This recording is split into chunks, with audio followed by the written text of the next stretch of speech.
Hi, this is David Heine, and today we're in the Jordaan, the old section of Amsterdam, at a very special and unique museum, the Electric Ladyland Museum of Fluorescence. With us today is Nick Paladino, and he's going to tell us why fluorescents are so fascinating, and in fact he's woven something of a philosophy around them. So without any further, we'll go inside and meet Nick.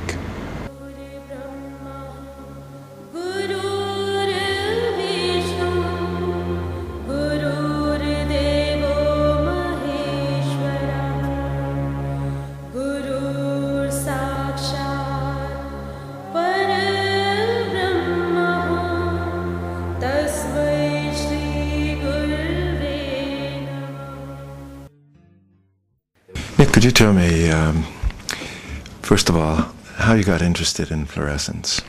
Fluorescent art was always a fascinating point because of the light that comes off it is so much brighter than regular paints, and then with the mixture of the ultraviolet, it makes the fluorescent paint creates the light, and the light is emitted by the fluorescent colors.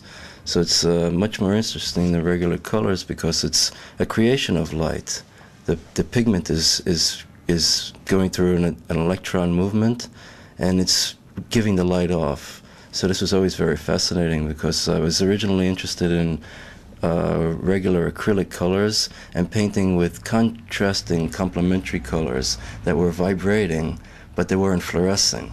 So when you use fluorescing colors that are also complementary and vibrating, it makes the effect multiplied.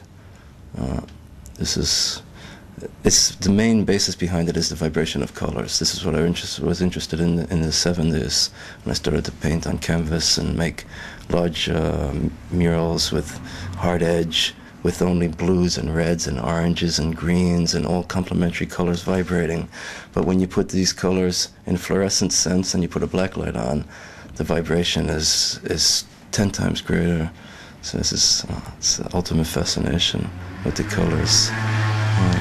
So you have a gallery, and recently you've opened a museum. You want to tell us a little about what you have here in the gallery and how you came to a museum? Well, the gallery we have for 12 years, it's all with fluorescent art and sculptures, pieces of work on paper, and we showed here. And then about 6 or 7 years ago, we became interested in fluorescent minerals. So we had a little demonstration box, and we used to show fluorescent minerals. And then it naturally developed into I first started to collect 5 or 7 stones, and now we have about 200 kilos of fluorescent minerals. So it became large displays, and gradually I was going to make a workshop, and it turned into a museum. And this is a large collection of minerals, and it's an environment that you physically enter and you participate inside. You become the artist for a moment inside, and you enter it. It's not something that you look at and get the vibrations from a piece. You go inside of it and you become part of the piece. So like you see these boxes behind, these are something like maquettes for the piece that I made downstairs. Because these pieces, if you can imagine this in 32 cubic meters, this is the environment that I've made in the museum. So it was always an idea that it's nice to spiritually enter, but if you physically and spiritually entered, it would be something much stronger on the effect of the person and the color vibrations, of course. You're telling me something about you make your own colors. Could you tell us a little about that?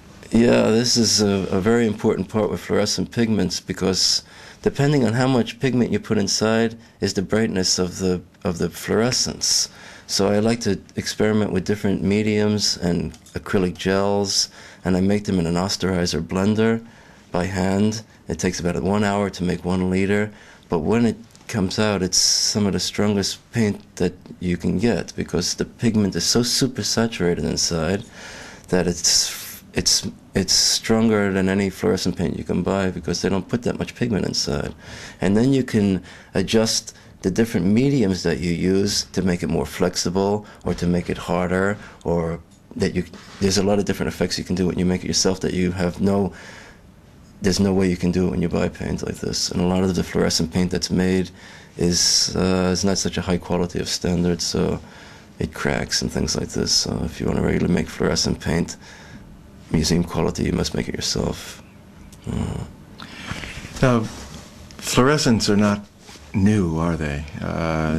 We always think of them as a byproduct of the 60s. Somehow we invented black lights and this is fluorescent This is when they came into it, but actually the fluorescence, the German philosopher Goethe was the first writer that spoke about fluorescence. In 1800, he was experimenting with the prism, and he saw that when he there was primitive salts that they used for photography.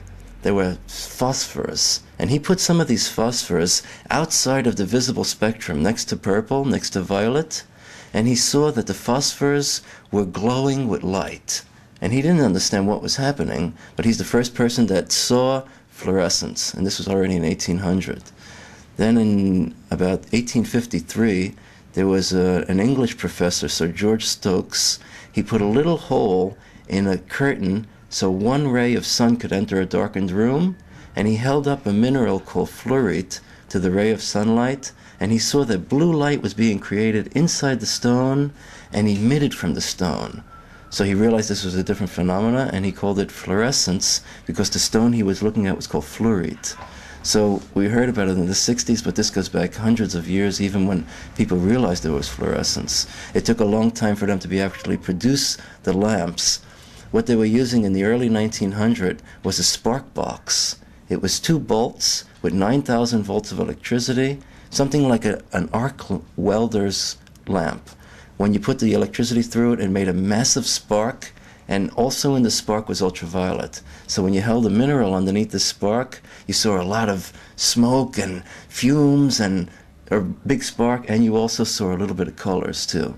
That was the first thing that people could see, because there was no light bulb then. There was no ultraviolet lamp. Then they started to make black lights in the 1920s.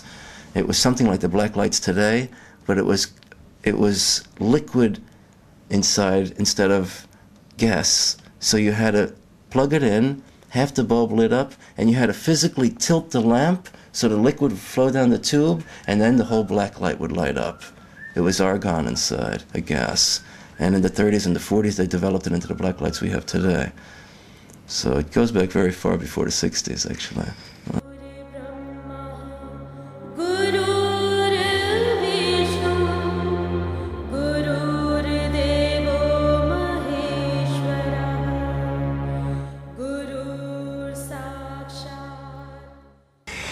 Nick, could you tell me a little about the art that you're creating here with your fluorescent, these boxes for one thing, and then on the wall I see there are different forms of fluorescent art. Yeah, there's a lot of difference between the 2-dimensional and the 3-dimensional art. When I was working for a couple of years on these 3-dimensional pieces, after a while I wanted to do something on a flat surface again. That's why it didn't come in a straight flow from a flat 2-dimensional surface to 3-dimensional pieces. There was breaks in between. After 1 or 2 years when I was making 3-dimensional pieces, then for 1 year I made a large series like these behind you on the back walls of very flat paintings on flat surfaces. They're a little bit 3-dimensional, but they're mostly 2-dimensional. Because there's a lot of, I like the idea of creating the illusion from a 2-dimensional space, and after a while I like to make the actual illusion, not illusion, but actual space in 3 dimensions. So after working for some time in one style, I like to go to another style, because the illusion becomes reality in the end. So the colors are the main point that flows everything behind it, but the 3-dimensional, the 2-dimensional part is a big difference in the way that the person reads the art. So personally, I like the 3-dimensional art better, but after some time I have to work on 2-dimensional pieces to get fascinated into making something 3-dimensional again. So it goes a long time ago in the 70s. I was working only on canvas, which is super flat. It's the classic way to work. But then after a while I was using plastic and foam and different plasters and different acrylics to make 3-dimensional forms on the flat surface. So in the end it became a little bit ridiculous, so I started to make directly 3-dimensional forms and left the canvas. Last time I worked on canvas was maybe 1980. So now for 6.5 years I've worked on a completely three-dimensional area downstairs and haven't worked on anything flat. So sometimes when I go in the summertime, I go to the park. I like to still work with fluorescence in the sun, with paint, with pastels, with pencils, because from the sun comes the long-wave ultraviolet too, and the fluorescence you can see in the sun if your eyes are very sensitive. So I still like to work on flat surfaces, but mainly what I do now is this piece downstairs in the museum that's an environment that's fully three-dimensional. It's 32 cubic meters, so it's the size of a room. So there's a great difference between working on two-dimensional and three-dimensional, but I still find both medias fascinating because one holds what the other one can't give. So working on both, you can get the best of each surface, actually. I notice also you have a new kind of twist on the assemblage style in which you make them fluorescent.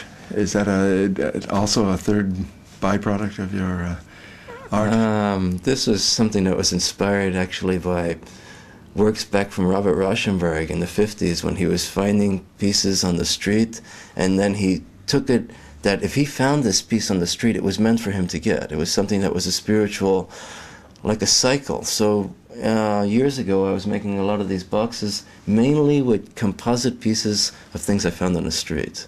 And then I recycled this into fine art by coating them with endless amounts of epoxies and surfaces of paint.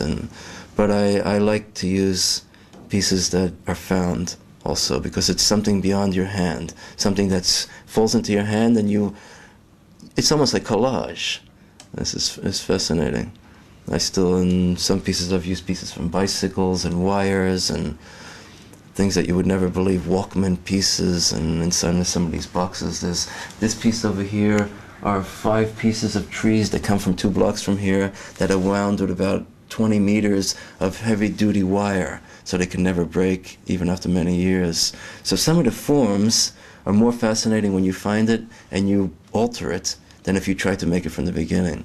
This is what I find the beauty in it, is the found piece. It comes into your hand and then you alter it, but it's still something that you didn't make. You just used it. So this is... Well, you mentioned something just in the previous question about the sunlight. You were telling me yesterday that you had a fascination with space, that what would happen if you took black lights to space. Yeah, this is very fascinating. I wrote to astronomy magazines a couple of years ago, and I asked them if you took massive banks of shortwave or long-wave ultraviolet into space, what would you see? And they said you don't have to waste your time because the massive banks of shortwave are already there. They're called stars. Young, hot stars give off huge amounts of ultraviolet, and the dust and the gases in the nebula are fluorescing. So all the photographs you see from the Hubble Space Telescope or from any other astronomy magazines are actually tremendous displays of fluorescence. It's natural fluorescence because the ultraviolet is coming from the stars and the gases are fluorescing. So all of this, you see the Orion Nebula, the Eagle Nebula, all of these most famous images are the largest displays of fluorescence known to humanity. They're called nebulas and galaxies, but they're actually fluorescent displays. Now, fluorescence was something of a phenomena in and around Franklin, New Jersey, wasn't it? Yeah, this is the fluorescent mineral capital of the world. It's in a very remote area in the mountains of New Jersey. Actually, my mother has a house in New Jersey.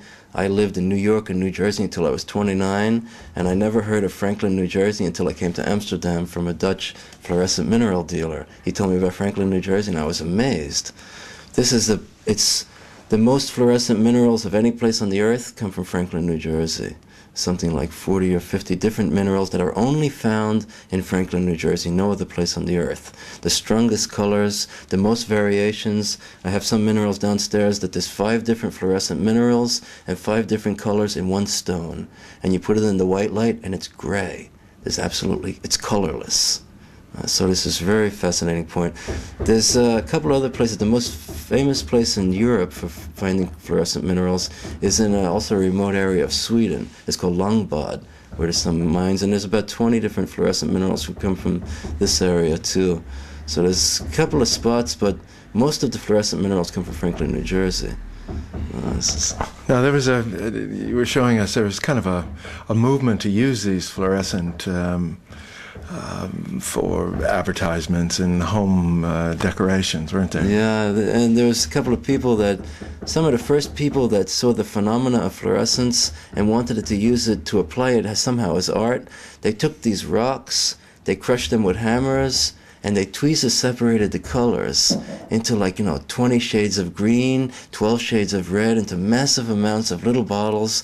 They applied them to canvas board with Elmer's glue very laboriously, and they made some of the first pieces of fluorescent art because they had no access to paint. They just had the idea that this beauty, this phenomenon of fluorescence could be made something into art. So these are some of the first people. They weren't artists. They did it as hobbies.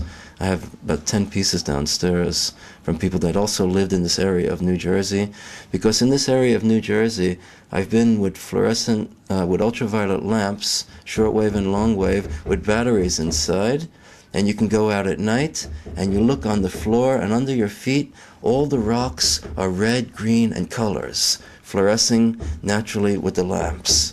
So I've even been there in the winter time when there was a centimeter of snow on the ground and you could see red and green minerals fluorescing through the snow under your feet.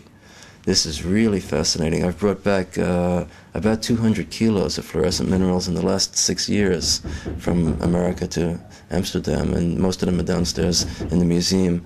I've brought back so many I can't even display them all in the museum now. I have about 10 boxes in the back also including some big pieces, a 35 kilo piece of fluorescent mineral from Franklin, New Jersey, which is something like a small boulder.